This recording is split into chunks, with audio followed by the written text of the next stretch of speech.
Circuit parcouru par un courant alternatif sinusoïdal, le triphasé.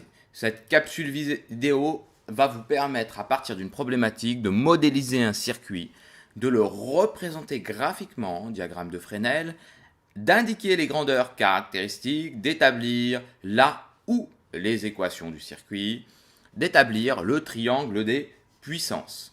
Le cours est complet. Cette capsule vidéo est un cours complet. Pourquoi le triphasé? Tout simplement, dans cette photo, nous voyons un transformateur, une ligne haute tension. Et le triphasé va nous permettre trois choses. De diminuer les pertes en ligne en haute tension.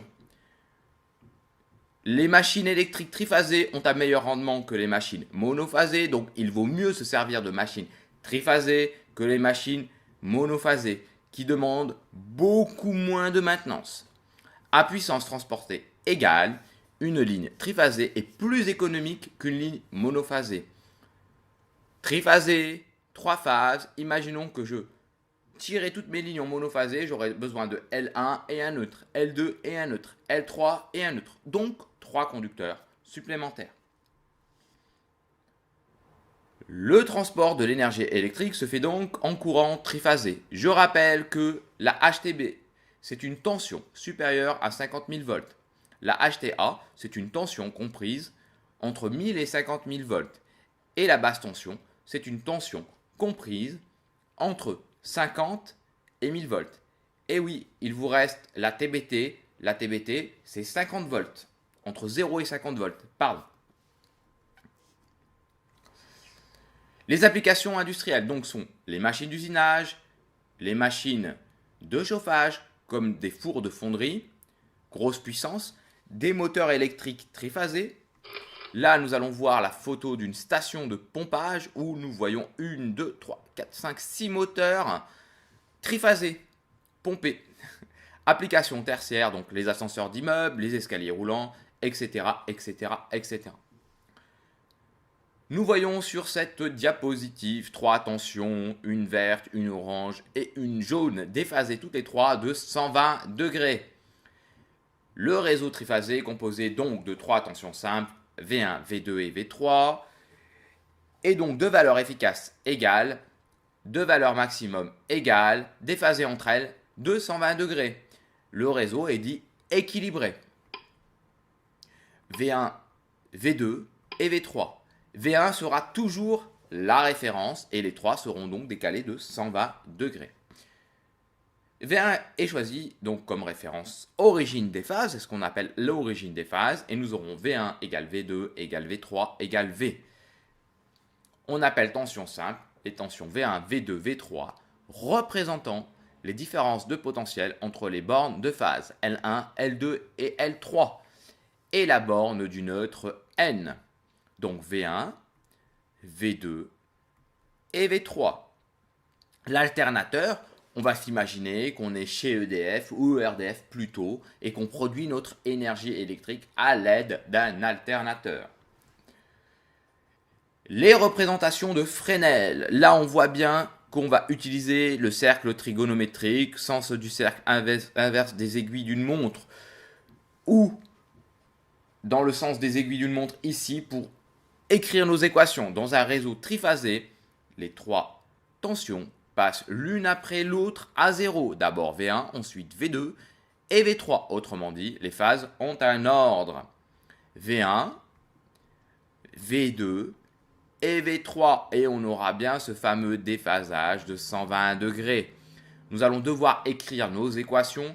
Et là, nous allons écrire que V1 égale V1 max sinus oméga t, V2 égale V2 max sinus oméga t moins 2pi sur 3, V3 égale V3 max sinus oméga t moins 4pi sur 3. 2pi sur 3, c'est des radians. Donc je prends 2pi en me disant que 2pi c'est 360 degrés. Donc je fais 360 divisé par 3. Et là, vous allez avoir des valeurs. La somme vectorielle est nulle. V1 plus V2 plus V3 est donc égal à 0.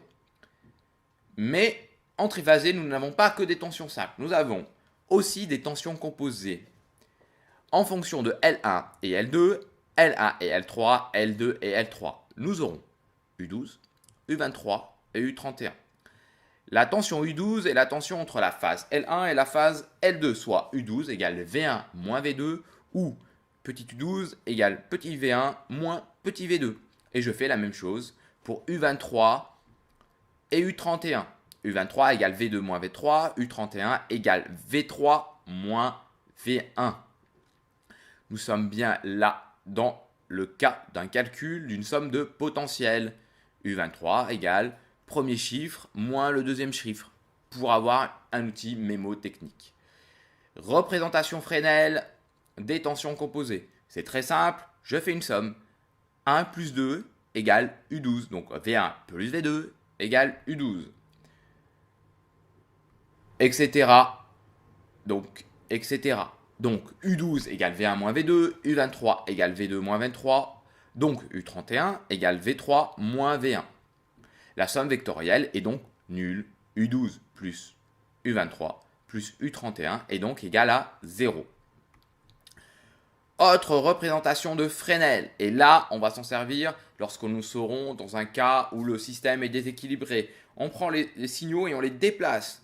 On prend V2, on le tourne dans l'autre sens, on le déplace. Ça va nous donner la même chose. Équation horaire, U12 égale U racine de 2 sinus oméga t plus pi sur 6. U23 égale U racine de 2. Je rappelle que U racine de 2, c'est la valeur maximale. U31 égale U racine de 2, sinus oméga t moins 7 pi sur 6. Pardon. Les ondes sont définies par rapport à la tension de référence V1. Cette tension de référence est très importante. On part toujours de quelque chose, peu importe ce que nous faisons. Et là, en triphasé, on part de V1. À partir de là, nous pouvons dessiner tous nos oscillogrammes. Donc nous allons avoir V1, puis V2, puis V3. Toujours avec l'idée d'avoir une tension maximale simple et une tension maximale composée. Donc Umax, tension composée maximale, Vmax, tension simple composée maximale. Alors prenons un exemple. EDF distribue, donc c'est plus EDF, c'est bien ERDF distribue en France un réseau triphasé 230, 400 volts, 50 Hz. Donc nous allons bien pouvoir dire que U12 égale U23 égale U31 égale 400 volts. Tension composée, c'est équilibré. Et V1 égale V2 égale V3 égale V230 volts, tension simple, c'est équilibré. On peut établir une relation entre les tensions simples et les tensions composées qui est très simple, qui est U égale V fois racine de 3. Nous pouvons démontrer que U égale V fois racine de 3. On va l'admettre, donc la prendre par cœur. Il existe encore en France des anciens réseaux triphasés équilibrés dont la valeur efficace de la tension simple est de 127 volts. Pour bien comprendre l'exercice, nous allons faire une application.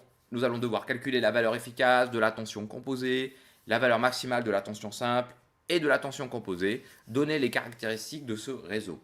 Je vous inviterai par rapport à cette capsule de faire pause, de faire l'exercice. Et là, je vous donne la correction. Valeur efficace de la tension composée, U égale V fois racine de 3. Donc 127 fois racine de 3, donc 220 volts. J'ai appliqué la formule. Valeur maximale de la tension simple, Vmax égale V fois racine de 2, égale 127 fois racine de 2, égale 180 volts. Et pareil pour Umax, la tension composée, donc 311 volts. Caractéristique du réseau, donc c'est du 127 volts, 220 volts, 50 Hz. Passons à une deuxième application. Dans les pays anglo-saxons, les différents fournisseurs d'énergie électrique ont un réseau légèrement différent de celui livré par ERDF en France. La valeur efficace de la tension composée est égale à 480 volts. La fréquence est de 60 Hz. Calculer la valeur efficace de la tension simple, calculer la valeur maximale ou maximum de la tension simple, calculer la période des tensions simples. Pareil, sur cette capsule, vous faites pause et vous faites l'exercice. Je vous apporte la correction. Valeur efficace de la tension simple. V égale U sur racine de 3, donc les 480 volts divisé par racine de 3 égale 277 volts. Ensuite, valeur maximale de la tension simple, Vmax égale V fois racine de 2 égale 277 fois racine de 2 égale 392 volts. Période des tensions simples, donc j'utilise les formules que j'ai apprises logiquement en monophasé. T égale 1 sur F, donc 1 sur 60. Donc 0,0166 secondes, donc 16,6 millisecondes. Réseau triphasé équilibré, qui veut dire quoi? Que les récepteurs triphasés, ils sont constitués de 3 éléments d'impédance Z. En réalité, on a certes 3 réseaux triphasés équilibrés et chaque réseau va avoir une impédance dite Z. Alors, courant par phase, J circule dans les éléments Z du récepteur. Courant en ligne I circule dans le réseau. Nous aurons I1, I2 et I3 sur le réseau et J1, J2, J3 dans les récepteurs. Quand je dis I et J, ce sont bien des intensités, donc des courants, donc des ampères. Exemple de moteur triphasé. On a un réseau triphasé EDF, triphasé EDF, pardon, 230 volts, 400 volts, et nous avons un moteur triphasé, rotor, stator, et des bornes. À partir de là, nous allons devoir réaliser un couplage. Le couplage des récepteurs est nécessaire car il permet d'adapter le récepteur au réseau disponible. Il existe deux façons de coupler un récepteur. Alors, le couplage triangle, son symbole est spécifié, ou le couplage étoile. Donc le couplage étoile va stipuler tout simplement que nous allons avoir un neutre et où nous allons avoir deux types de représentation. Le ou ici dit bien que nous avons deux types de représentation. Pour vos examens, pour vos devoirs, pour vos exercices, quand vous êtes face à un moteur, vous pouvez utiliser les deux types de représentation. Nous avons bien le neutre rouge commun. Là, on l'a mis en rouge. Un neutre, normalement, c'est en bleu. Mais là, on l'a mis en rouge dans ce schéma. Nous l'avons mis en rouge pour bien vous le montrer. À partir de là, les propriétés du couplage étoile en équilibré va donner les éléments suivants. Chaque récepteur est soumis à une tension simple, V égale V1 égale V2 égale V3. Même impédance Z, même déphasage phi. Donc I1 égale J1, I2 égale J2, I3 égale J3. Donc en tension simple, c'est simple, on n'a pas de J. Les courants de phase J sont égaux aux courants de ligne I. Et I égale V sur Z. C'est une loi d'Ohm. Alors, nous allons avoir dans le couplage étoile un diagramme de Fresnel à réaliser. Remarque, ici phi est positif, les récepteurs sont de type inductif. Propriété du couplage étoile, la somme vectorielle des courants est nulle. I1 plus I2 plus I3 égale IN égale 0. Il n'y a donc pas de courant dans le fil de neutre. Celui-ci peut être supprimé. Dans le cas d'un couplage où le récepteur où les tensions sont équilibrées. Alors, couplage triangle, c'est un peu différent, vous le voyez bien, deux représentations aussi. Et là, on va pouvoir parler de I et de J, des courants. À partir de là, propriété du couplage du triangle en équilibré, chaque récepteur est alimenté par une tension simple U. Le neutre n'est pas utilisé, les trois dipôles sont identiques. Ils sont de même nature, leur impédance en même module Z et même déphasage phi. Couplage triangle courant dans les dipôles avec J égale U sur Z. Et là aussi, nous allons avoir des vecteurs des courants en ligne. Au nœud A, I1 plus J31 égale J12. I1 égale J12 moins J31. Au nœud B, vous allez avoir J12 plus I2 égale J23. J'applique la loi des nœuds. I2 égale J23 moins J12. Au nœud C, J23 plus I3 égale J31. I3 égale J31 moins J23. C'est là qu'il y a souvent des difficultés. Donc je vous inviterai encore une fois de faire pause sur la capsule, de faire vos schémas, de les représenter, de travailler ces courants, de faire la loi des nœuds. Et à partir de là, on peut avancer en répétant les exercices. Diagramme de Fresnel. Propriété du couplage triangle en équilibré, la somme vectorielle des courants est nulle. I1 plus I2 plus I3 égale à 0. Les courants dans les dipôles ont même valeur efficace. J12 égale J23 égale J31 égale U12 sur ZD1, loi d'Ohm. U23 sur ZD2, loi d'Ohm. U31 sur ZD3, loi d'Ohm. Relation entre les courants de phase J et les courants de ligne I. C'est toujours la même chose. I égale J fois racine de 3. Un montage triangle est déséquilibré si les courants en ligne sont différents. Les trois dipôles ne sont pas de même nature, impédance Z et déphasage différents.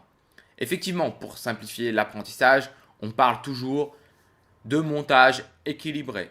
Souvent, ce seront des montages déséquilibrés. Propriété du couplage triangle en déséquilibré. Les sommes vectorielles des courants est nulle. Les courants dans les dipôles, on aura J12 égale U12 sur ZD1, etc. Voilà pour cette capsule vidéo, à bientôt. Pour me rejoindre, la méthode Satki, www.satki.fr ou en hashtagant Electromoc ou Satki. Voilà, vous pouvez me rejoindre sur Facebook, YouTube ou Google+. A très bientôt pour une prochaine capsule vidéo.